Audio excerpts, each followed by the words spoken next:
तो चलिए अब हम डिस्कस करते हैं क्वेश्चन नंबर 9 को। ये भी बहुत इंपॉर्टेंट सवाल है और ये बहुत बार जो है प्रीवियस ईयर क्वेश्चन में भी पूछा गया है। तो चलिए इसको डिस्कस करते हैं।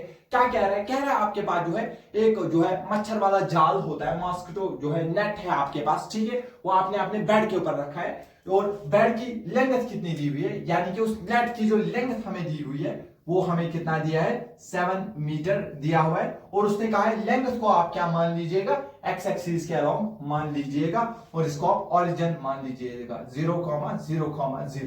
क्लियर है इतना? और कह रहा है इसकी जो विड्थ है, यानी कि इस वाली डायरेक्शन को आप वाई एक्सिस मान लीजिएगा। क्या मान लीजिएगा सर? वाई एक्सिस मान लीजिएगा। कह रहा है इसकी जो विड्थ है, इसकी जो विड्थ है कह रहा है वो कितनी है सर? वो 4 मीटर है। क्या है? 4 मीटर कह रहा है। और जो हाइट है थोड़ा ऊपर रखा होगा ना, यानी कि जो इसकी हाइट है उसको आप z एक्सिस मान लीजिएगा। यानी कि जो इसकी हाइट है उसको हमें क्या मानना है? z एक्सिस मान लीजिएगा।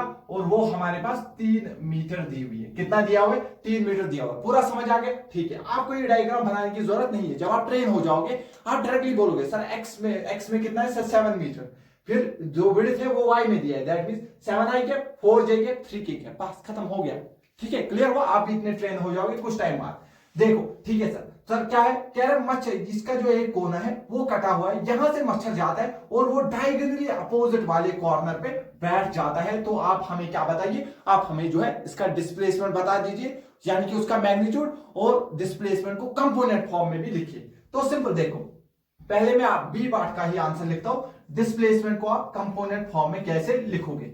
डायरेक्टली आप देखिए पहले क्या ये इसका अगर आप डिस्प्लेसमेंट देखेंगे, ये मच्छर इस कोने तक कैसे पहुंचा होगा, दैट मींस ये कितना आगे चला होगा, एक्स एक्सिस में कितना आगे चला है net sir? 7i cap, 7i cap. ठीक है सर। सर फिर कितना ऊपर चला है?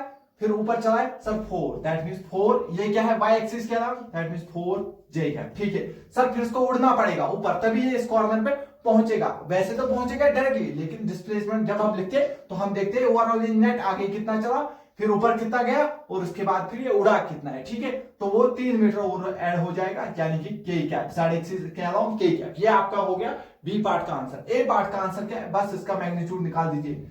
डिस्प्लेसमेंट का मैग्नीट्यूड सर कैसे निकालेंगे सर? अंडर रूट आई के साथ जो कंपोनेंट उसका स्क्वायर, 7 स्क्वायर।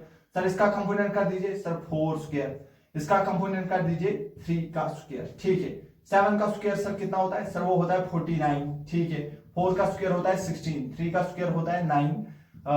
ये हो गया हमारे पास 55, 65, 74, अंडर रूट 74 मीटर जो है इसका आंसर हो जाएगा डिस्प्लेसमेंट का। तो एक बार मैं देखता हूं, हाँ अंडर रूट, सॉरी ये मीटर नहीं फीट दिया हुआ है, बस आप जो है यहाँ पे फीट लगा दीजिए मीटर की जगह, बाकी आपका आंसर यही आ जाएगा। बहुत इंपॉर्टेंट सवाल है ये, क्लियरली समझ आ गया। लेकिन इसी की जगह अगर यहाँ पे दिया होता मच्छर नहीं, एक जो है हमारे पास जो है एक आंट दी हुई है। ठीक है, तो अगर एक आंट दी हुई होती यहाँ पे हमारे पास तो कैसे करते? क्योंकि वो अब उड़ नहीं सकती है, वो उड़ नहीं सकती है, तो उसको अगर अपोजिट कॉर्नर पे होगा तो उसको चल के जाना पड़ेगा। पहले ऐसे जाएगी, फिर इधर जाएगी, फिर ऊपर जाएगी। दैट मींस वो आपसे डिस्टेंस भी पूछ सकता था। तो डिस्टेंस कितना चलेगा? 7, फिर ऊपर चलेगा 4, फिर उसके बाद ऊपर चलेगा 3, यानी कि 7 और 4 कितने हो गए? 11, 11 और 3 कितने हो गए? 14 जो है इसका आंसर हो जाएगा। क्लियरली समझ आ गया? दैट मींस लेकिन हमें क्वेश्चन में सिर्फ इतना पूछा हुआ है तो आप इतना ही कर लीजिएगा। क्लियर है? तो बाकी चीजें हम जो है जब थ्योरी लेक्चर्स देते तो उसमें पूरा ख्याल रखा जाता है उसका। तो ये सवाल जो है आपका माइंड डेवलप करने के लिए बहुत इंपॉर्टेंट सवाल होते हैं और ऐसे सवाल जो है या इससे ही मॉडिफाई होकर सवाल जो है आपके एग्जाम्स में देखने को मिलते हैं। इसलिए ये जो बुक है बहुत इंपॉर्टेंट होती है। ठीक है, तो चलिए मिलते हैं क्वेश्चन नंबर 10 में।